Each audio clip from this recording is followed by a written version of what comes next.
ಮೊಹಮ್ಮದ್ ಅವರ ಜನ್ಮದಿನವನ್ನು ರಾಷ್ಟ್ರದಲ್ಲಿ ನಾವು ಅದ್ದೂರಿಯಾಗಿ ಆಚರಣೆ ಮಾಡ್ತಾ ಇದ್ದೀವಿ. ತುಮಕೂರಲ್ಲಿ ಕೂಡ ತುಂಬಾ ಶಾಂತಿಯಿಂದ ಆಚರಣೆಯನ್ನು ನಾವು ಮಾಡ್ತಾ ಇದ್ದೀವಿ. ಈ ದಿನ ನಾವು ನದಿಗಳು ಏನು ಹೇಳಿದ್ದಾರೆ ಸಿದ್ಧಾಂತಗಳನ್ನು ನಾವು ಸ್ಮರಿಸಬೇಕು. ಮುಖ್ಯವಾಗಿ 5 ಹೇಳಿದ್ದಾರೆ. ಮತ್ತು ಏನು ನಾವು ಸಂಪಾದನೆ ಮಾಡ್ತಾ ಇದ್ದೀವಿ ಅದರಲ್ಲಿ ಒಂದು ಇಲ್ಲದೆ ಇರುವವರಿಗೆ ಕೊಡಬೇಕು ಅಂತ ಅವರು ಹೇಳಿದ್ದಾರೆ. ಅದು ತುಂಬಾ ಒಳ್ಳೆಯ ಕೆಲಸ. ಅದನ್ನ ನಾವು ಎಲ್ಲರೂ ನಮ್ಮ ಜೀವನದಲ್ಲಿ ಅಳವಡಿಸಬೇಕು. ಆಮೇಲೆ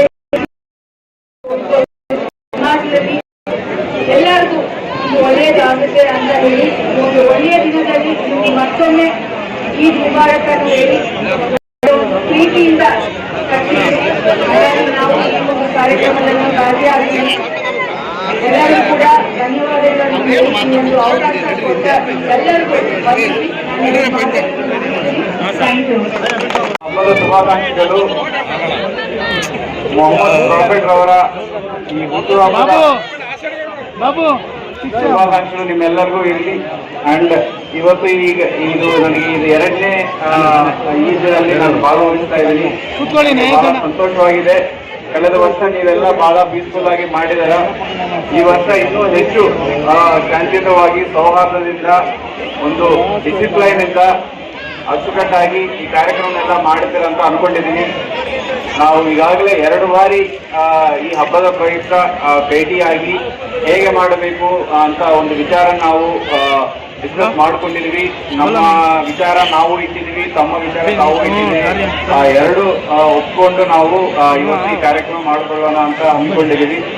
ಸೊ ಈ ಹಬ್ಬದಲ್ಲಿ ಭಾಗವಹಿಸಿದರೆ ನನಗೂ ಬಹಳ ಚೆನ್ನಾಗಿ ಇವತ್ತು ಈ ಏನು ಪ್ರೊಸೆಷನ್ ಸ್ಟಾರ್ಟ್ ಆಗಿ ಇದೇ ಒಂದು ಉತ್ಸಾಹದಿಂದ ಭಾಗವಹಿಸಿ ಒಂದು ಶಿಸ್ತುವಿಂದ ನೀವು ಇದರಲ್ಲಿ ಮಾಡಿಸ್ತೀರ ಅಂತ ಆಶಿಸ್ತಾ ಇದ್ದೀನಿ.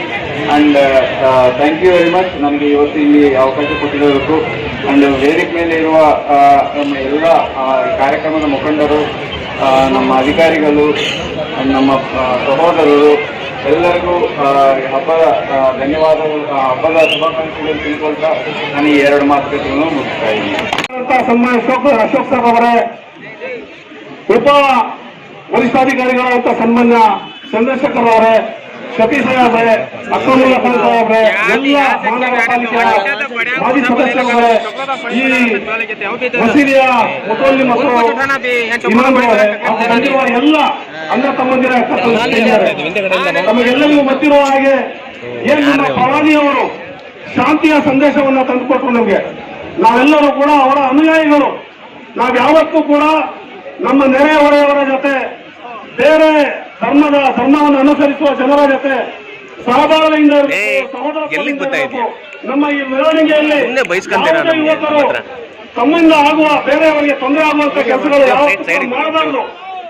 ನಿಮ್ಗೆಲ್ಲರಿಗೂ ಗೊತ್ತಿದೆ, ಈ ದೇಶದಲ್ಲಿ ನಾವೆಲ್ಲರೂ ಕೂಡ ಸಹೋದರತ್ವದಿಂದ ಬಾಳ್ತಾ ಇದ್ದೇವೆ. ನಮ್ಮೆಲ್ಲರಿಗೂ ಕೂಡ ಶಾಂತಿ ಬೇಕಾಗಿದೆ.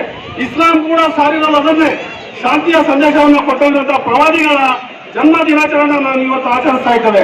ನಾವು ಹೇಗಿರ್ಬೇಕಂದ್ರೆ ನಮ್ಮಿಂದ ಬೇರೆಯವರಿಗೆ ಒಳಿತಾಗಬೇಕು, ಕೆಟ್ಟದಾಗಬಾರ್ದು. ಯಾವುದೇ ರೀತಿಯ ಶಾಂತಿ ಭಂಗವಾಗುವಂತ ಕೆಲಸದಲ್ಲಿ ಯಾವ ಯುವಕರು ಕೂಡ ಭಾಗಿಯಾಗಬಾರ್ದು. ನಾವು ನಾರಾಬಾಜಿ ಮಾಡ್ತೇವೆ, ನಾವು ಕೂಡ್ತೇವೆ ಸ್ಲೋಗನ್ಸ್ಗಳನ್ನ, ಅದು ಕೂಡ ಮೇಲುದನಿಯಲ್ಲಿ ಹೋಗೋಣ. ಉದಯಪಾಸ್ವಾಸಂ ಏನು ನಮ್ಮ ಪ್ರವಾದಿಗಳಿದ್ದಾರೆ ಅವರಿಗೆ ದರೂದನ್ನ ಕಳಿಸೋಣ. ನಾವು ದೇವರ ಇದನ್ನ ಪಡಿಸಿಕೊಂಡು, ವಚನಗಳನ್ನು ಪಡಿಸಿಕೊಂಡು ಬೇರೆಯವರಿಗೆ ತೊಂದರೆ ಆಗದಂತೆ ಹೋಗೋಣ. ಏನ್ ಪ್ರವಾದಿಗಳು ನಮಗೆ ಈ ಶಾಂತಿಯ ಸಂದೇಶವನ್ನು ಕೊಟ್ಟಿದ್ದಾರೆ. ನಾವು ಮುಸಲ್ಮಾನರು ದೇವರಿಗೆ ಸಮರ್ಪಿಸುವಂತವರು, ಅವನ ಆಜ್ಞೆಯನ್ನ ಪಾಲಿಸುವಂತವರು, ನಬಿಯವರ ಸುನ್ನತನ್ನ ಪಾಲಿಸುವಂತವರು. ಅವ್ರು ಯಾವತ್ತೂ ಕೂಡ ಬೇರೆಯವರಿಗೆ ತೊಂದರೆ ಆಗುವ ರೀತಿಯಲ್ಲಿ ನಡ್ಕೊಂಡಿಲ್ಲ. ನಮಗೂ ಆ ಉಪದೇಶಗಳನ್ನೇ ಕೊಟ್ಟಿದ್ದಾರೆ. ನಾವು ಈ ದಿನ ಏನು ಅವನಿಗೆ ಪಾಠ ಕಲಿಸೋಗಿದ್ದಾರೆ, ನೀತಿ ರೀತಿಗಳನ್ನು ಕಲಿಸಿದ್ದಾರೆ, ಅದರಂತೆ ನಡ್ಕೊಂಡಾಗ ಮಾತ್ರ ನಿರೋಧ ಮುಸಲ್ಮಾನ ಆಗ್ತದೆ. ಆದ್ರಿಂದ ತಮ್ಮಲ್ಲಿ ನಾನು ವಿನಂತಿಸಿಕೊಳ್ಳುತ್ತೇನೆ, ಏನು ನಮ್ಮ ಜಿಲ್ಲೆಯ ಎಲ್ಲ ಮುಖಂಡರುಗಳು, ಮುತವಲ್ಲಿಗಳು, ಕಾರ್ಪೊರೇಟರ್ಗಳು ಮತ್ತೆ ಎಲ್ಲ ನಮ್ಮ ಸಮುದಾಯದ ಎಲ್ಲ ಮುಖಂಡರುಗಳು ಸೇರಿ ತೀರ್ಮಾನ ಮಾಡಿದ್ದಾರೆ. ಯಾರೂ ಕೂಡ ಜೋರಾಗಿ ಸ್ಲೋಗನ್ ಕೂಗುವ ಆಗಿಲ್ಲ, ನೀರು ಹಾಕಿ ಎತ್ತುವಂತ ಕೆಲಸ ಮಾಡುವಂಗಿಲ್ಲ, ಫೀಲಿಂಗ್ ಮಾಡುವಂಗಿಲ್ಲ. ನಾವೆಲ್ಲರೂ ಕೂಡ ಶಾಂತಿಯ ಸಂದೇಶವನ್ನು ಕೊಡಬೇಕಾಗ್ತದೆ. ಅವಾಗ ಮಾತ್ರ ನಾವು ನಿಜವಾದ ಮುಸಲ್ಮಾನರಾಗಕ್ಕೆ ನಾವು ಸಾಧ್ಯವಾಗ್ತದೆ ಅಂತ ಹೇಳ್ತಾ, ಏನ್ ತಾವೆಲ್ಲರೂ ಯುವಕರು ನಿಮ್ಮ ಏನ್ ಜೋಶ್ ಇದೆ ಆ ಜೋಶನ್ನ ಮಾನವೀಯತೆಗಾಗಿ ಮನುಷ್ಯತ್ವವಾಗಿ ನಾವು ಬಳಸೋಣ. ಸುಖ ಸುಮ್ಮನೆ ಕೂಗಾಡ್ಕೊಂಡು ಬೇರೆಯವರಿಗೆ ತೊಂದರೆ ಕೊಡುವಂತ ಗಾಡಿಯಲ್ಲಿ ಹೋಗುವ ಬೇರೆ ಕೆಲವೊಂದು ಆಂಬುಲೆನ್ಸ್ ಹೋಗ್ತಾರೆ, ಕಾಯಿಲೆ ಇದ್ದಂತ ರೋಗಿಗಳು ಕೂಡ ದಾರಿಯಲ್ಲಿ ಹೋಗ್ತಾರೆ. ಅವ್ರು ಯಾರು ಕೂಡ ತೊಂದರೆ ಕೊಡಬಾರ್ದು. ಪ್ರವಾದಿಗಳು ಕೊಟ್ಟಿರಲು ಅದನ್ನೇ ನಾವೆಲ್ಲರೂ ಪಾಲಿಸ್ಬೋದಾ? ಜೋರಾಗಿ ಹೇಳ್ಬೇಕು, ಪಾಲಿಸೋಣ. ಓಕೆ, ಇದನ್ನು ಹೇಳಿ ನನಗೆ ಮಾತಾಡಲು ಅವಕಾಶ